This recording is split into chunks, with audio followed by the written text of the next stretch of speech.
Bonjour à tous et bienvenue dans notre émission spéciale Saint-Valentin d'Equinox, l'amour à la barcelonaise. On est au Jazz Club de l'hôtel Le Palace à Barcelone pour vous parler d'amour, mais pas n'importe lequel. On a avec nous Audrey et Santi et Solène et Maxime qui vont nous raconter leurs histoires d'amour. On les a choisis spécialement pour vous tellement elles sont trop mignonnes. On accueille d'abord Audrey et Santi. Equinox. Audrey et Santi, bonjour. Bonjour, Comment ça va? Bien, et toi? Ça va, merci. Vous êtes ensemble depuis 16 ans, 4 ans que vous êtes mariés. Audrey, tu es parisienne. Santi, tu es catalan. Tu es policier ici à Barcelone. Et Audrey, tu es chef de projet dans une entreprise internationale. Alors, ici, vous allez nous raconter votre histoire d'amour qui n'est pas anodine, qui d'ailleurs a quelque chose un peu à voir avec ton métier, Santi. À la maison, vous parlez espagnol. Santi, Oui. tu parles très peu français, mais tu nous as confié que pour l'émission, tu allais pouvoir dire une petite phrase en français. Dis-nous tout. Ahora. Ton accent Me plaît. me plaira toujours. Ah, j'adore. Y el tuyo, ami. Alors, aujourd'hui, vous allez nous raconter la première fois que vous êtes rencontrés. En fait, c'est le destin qui a joué, parce que tu venais juste d'arriver, Audrey, à Barcelone. Le premier jour, tu descends en voiture depuis Paris. Tu arrives à Barcelone un 7 août 2006. Et qu'est-ce qui se passe? Bah écoute, j'arrive avec ma petite voiture, mes petites valises. Et à Barcelone, c'est vrai que c'est très compliqué pour trouver où se garer. Les places blanches, vertes, bleues, je ne connaissais pas. Du coup, au bout de 20 minutes, je dis à mon ami, tiens, regarde, il y a des policiers là-bas. On va leur demander où se garer. Je suis en détresse, je ne sais plus quoi faire. J'en ai marre, il faut se garer. Donc, je m'arrête à sa hauteur avec son coéquipier. Et lui pense d'ailleurs depuis 16 ans qu'en fait, c'est lui qui m'a arrêtée car j'avais fait un virage qui n'était soi-disant pas permis. Donc, en fait, quand je me suis arrêtée pour demander de l'aide, lui, tout ce qu'il voulait, c'était me coller une amende. Bah, le boulot, hein. Ah, plaque française, allez hop, tic, tic, tic. Mais non, non, et on continue de se battre encore aujourd'hui en disant mais non, je t'ai vu, je me suis arrêtée, je venais de telle rue. Non, non, non, non, tu as fait un mauvais virage, tu venais de telle rue, je t'ai arrêté et ça a arrêté normalement 150 €. Et grâce au coéquipier qui était plus fun et plus cool, parce que alors lui, quand il est en uniforme, c'est sérieux, sérieux, sérieux, on a pu éviter l'amende. Et le coéquipier nous a demandé nos numéros de téléphone pour nous dire on finit notre service dans 1 heure ou 2, on se retrouve ici et on vous montrera où vous garez. Pas mal. Le Bon plan. coéquipier quand même ouais, a aidé un petit peu à cette rencontre parce que sinon lui il m'aurait collé l'amende. Et voilà, on n'est toujours pas d'accord. Hein. Ça fait 16 ans, on n'est toujours pas d'accord. Le soir, vous vous rencontrez dans un autre cadre. T'es pas très sereine d'ailleurs le soir. Non, alors après 1 heure, je vais dans l'appartement que j'ai loué. Je me dis à ma copine, je lui dis, écoute, te pomponne pas, hein, parce que je suis redescendue là. On est dans un pays, on ne connaît personne. Je ne sais pas, je trouve que la police est corrompue aussi ici. Va-t-on savoir? Donc, tu te maquilles pas, tu te mets une salopette, et puis moi, je prends un couteau dans le sac. On ne sait jamais. Sinon, ça reste. Ah, je me suis fait un film. ça Le y est, couteau. je sais pas. Au restaurant. Ah bah c'est tout ce que j'avais. Non, C'était dans un bar. Je ne savais même pas où est-ce qu'on devait aller à la Ah base. oui. Hein. On s'était juste donné rendez-vous à l'endroit où je me suis arrêtée. Où il m'a arrêtée, je ne sais pas. Ils vous ont montré où se garer quand même. Oui. Ils nous ont montré où se garer et après, ils nous ont dit, si vous voulez, on va boire un verre. Et après, on s'est détendu. Mais oui, j'avais pris le couteau dans le sac au cas où il nous amenait dans un traquenard. Il n'a jamais vu le couteau dans le sac. Ah non, oh là là, il l'a su des mois et des mois après, je ne sais même pas si pas plus. Au bout de 4 ans, vous Continue. avez eu un enfant, Lucas, c'est ça? Pour qui vous avez d'ailleurs eu du mal un peu à trouver le prénom. Ça a été, vous avez longtemps hésité pour un prénom international parce que vous êtes un couple Lucas. franco-catalan. Et 12 ans après votre rencontre, vous vous mariez déjà. T'as ta bague d'ailleurs maintenant. J'ai attendu 10 ans quand même avant la proposition, il fallait être patiente. Vous vous mariez où alors? On s'est mariés à côté de Figueras. C'était un mariage aussi, du coup, international. Il y avait, d'ailleurs, il y avait un petit peu de tous les pays parce qu'ici, en Espagne, au bout de 10 ans, on rencontre, évidemment, on a fait un nouveau cercle d'amis. Il y a beaucoup d'étrangers à Barcelone.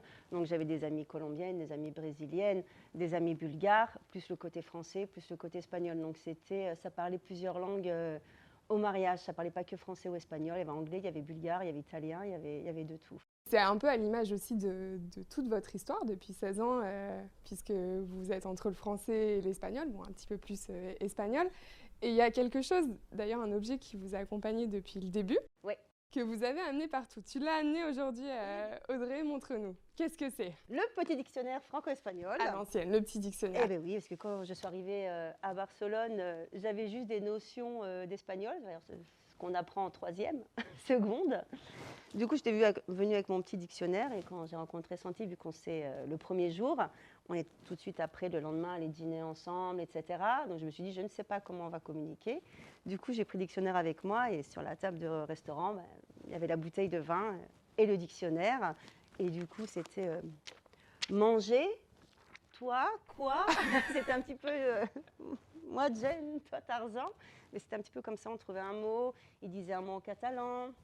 Je disais un mot en français, un mot en espagnol. L'anglais, c'est pas son truc, donc j'ai laissé tomber l'anglais. Et on a réussi à communiquer, mais pendant plusieurs semaines, le dictionnaire était toujours sur la table. L'humour, etc. Il fallait expliquer les blagues. Santi, les blagues sont pas pareilles en catalan, en espagnol qu'en français. Non. Puis alors, toujours aujourd'hui, on n'a pas le même humour. Déjà, tout le monde a son humour à lui. Mais en plus, quand il y a une culture derrière, moi, ces blagues, elles ne me font pas du tout rire. Et à chaque fois, je lui fais une des miennes, je n'ai pas compris. Donc, on a laissé tomber l'humour et les blagues parce qu'on n'a pas... Merci beaucoup d'avoir partagé cette histoire avec Equinox, Plaisir. avec toute la communauté française qui est à Barcelone. Et on va passer à la suite. Nous avons avec nous un autre couple, deux Français, Solène et Maxime, qui viennent de Lille et de Paris. Ils vont nous raconter leur histoire d'amour à la barcelonaise. On les accueille tout de suite.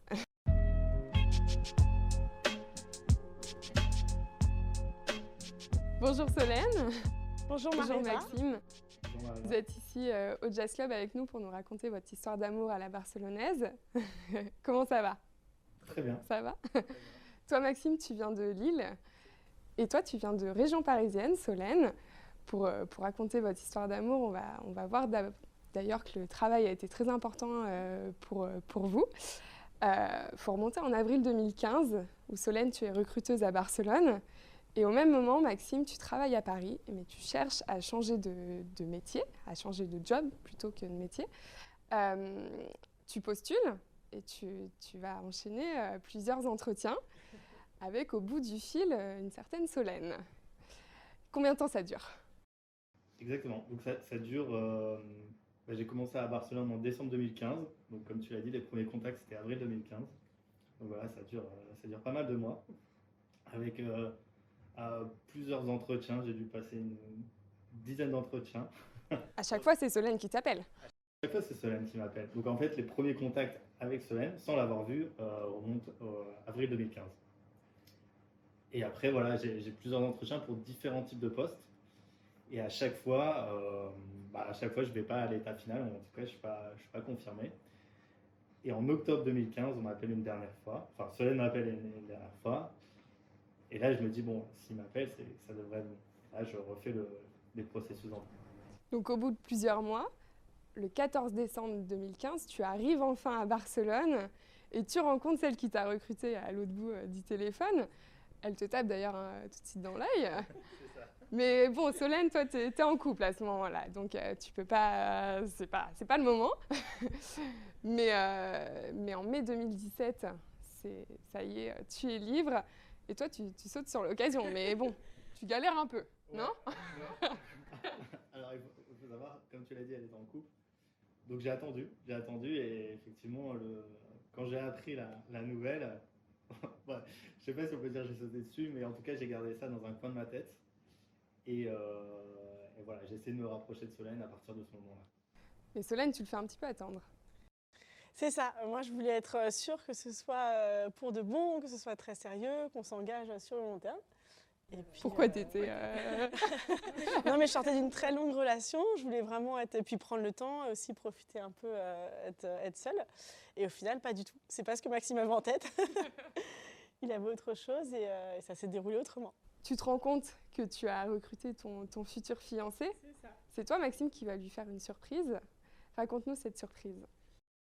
Ouais, effectivement, c'était pendant la période Covid.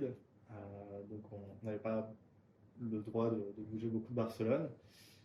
Néanmoins, je voulais faire un week-end surprise parce qu'on était coincés chez nous, mais voilà, je voulais sortir un peu de ce cadre. Et j'organise un week-end surprise à Ibiza. Pas mal. Pas mal, mais qui est en plus très facile d'accès de Barcelone. Donc voilà, ça facilitait les choses. Donc voilà, Solène n'était pas du tout au courant. J'avais prévenu sa manager de poser un jour de congé pour Solène. J'avais vraiment tout organisé pour que tout ce week-end se passe bien et que ce soit une vraie surprise en fait. Tu demandes même la main à l'ancienne. Tu gardes la tradition, tu demandes la main au père de Solène. Ouais. D'ailleurs, c'était peut-être plus stressant que la vraie demande à Solène. Appeler papa. T'étais moins confiant? Ouais, je sais pas si j'étais moins confiant, mais j'étais plus stressé, ça c'est sûr. Donc d'appeler papa de Solène et de demander la main de sa fille. Ouais, c'est vrai que ça fait un peu très traditionnel. Ça me tenait à cœur. C'est quelque chose dont on avait parlé avant, c'est quelque chose qui me tenait beaucoup à cœur. Exactement. Et du coup, ça a fait peur à mes parents en fait, quand ils ont reçu l'appel de Max, qu'ils les appellent jamais. Et en fait, ils ont pensé qu'il y avait un problème. Et du coup, ils étaient en voiture, donc mon père a décroché, un peu paniqué. J'ai tout de suite rassuré en disant tout va bien. Oui, c'est bon. Tout va bien, je vous appelle, tout va bien, il n'y a aucun problème. Et du coup, j'ai demandé au papa de Solène sa main. Et le soir même, du coup, je faisais ma demande officielle. Vous n'êtes toujours pas mariés, par contre. Il y a eu un heureux événement entre deux qui s'appelle comment? C'est ça. Alors, on a longtemps hésité pour le prénom, parce qu'on voulait un prénom qui marche. C'est un bébé, alors. C'est un petit bébé, c'est ça, qui est né du coup en novembre 2021. Ouais. Et on hésitait entre Hugo et Jules, sauf que Jules en Espagne, ce n'est pas possible, ou très peu. Et du coup, on est parti sur Hugo, et voilà, on a eu un bébé qui est né donc à Barcelone, qui va à la crèche en catalan, et qui est un petit produit espagnol. Si vous n'étiez pas rencontrés, vous ne seriez pas encore là parce que vous ne pensiez pas rester aussi longtemps en fait, à Barcelone, c'est ça? C'est ça. Moi, je me souviens quand j'ai commencé le boulot, j'ai dit à toute ma famille, à tous mes amis, dans un an, je suis là, le prochain Noël, je le passe avec vous à Paris, c'est sûr, je reviens. Et en fait, 8 ans après, maintenant, c'est eux qui viennent nous voir en week-end, du coup, pour passer un peu de temps avec nous. Et vous ne comptez pas partir tout de suite, de toute façon? C'est pas dans les plans. Il y a un mariage à préparer aussi, dans quelques temps, quoi. On n'a pas encore la date, mais ça arrivera un jour ou l'autre. Mais c'est vrai On a dit pour nos 10 ans. Ouais, pour nos 10 ans, ouais. Donc non, ouais, on a le temps. On a le temps. Tu as changé de boîte entre-temps, Solène, d'ailleurs. Mais tu continues à recruter des gens. Oui, tout à fait, tous les jours. Maxime, t'as pas peur tous les jours Si, je vérifie chaque CV. Hein, Tu regardes pour être sûr. Exactement. Est-ce qu'ils mettent des photos pas mal? Parce que toi, ta photo, tu me disais tout à l'heure que... Elle était horrible, ma photo. Elle était vraiment horrible, on ne me reconnaissait pas. Enfin, moi, je me trouvais pas si mal, vu que je l'avais mis sur mon CV, mais au final, quand on en discute après, que ce soit avec Solène ou avec, à l'époque, les managers qui m'ont recruté, ils ne voyaient pas le rapport entre ma photo et moi. Et donc ouais, faut faire attention aux photos de CV. Tu as été surprise de A à Z, en fait. C'est ça, voilà, la belle surprise. Merci beaucoup pour cette histoire. Merci à toi. Merci de nous l'avoir partagée avec nos éditeurs d'Equinox. À la prochaine pour bonne continuation et plein de bonheur. Merci. Merci à vous. Merci à tous de nous avoir regardés sur cette émission spéciale Saint-Valentin, l'amour à la barcelonaise. On remercie également le Jazz Club de nous avoir accueillis. Et on a également une petite pensée pour les célibataires ici à Barcelone. N'oubliez pas que l'amour peut se trouver à chaque coin de rue. Je vous embrasse et merci encore.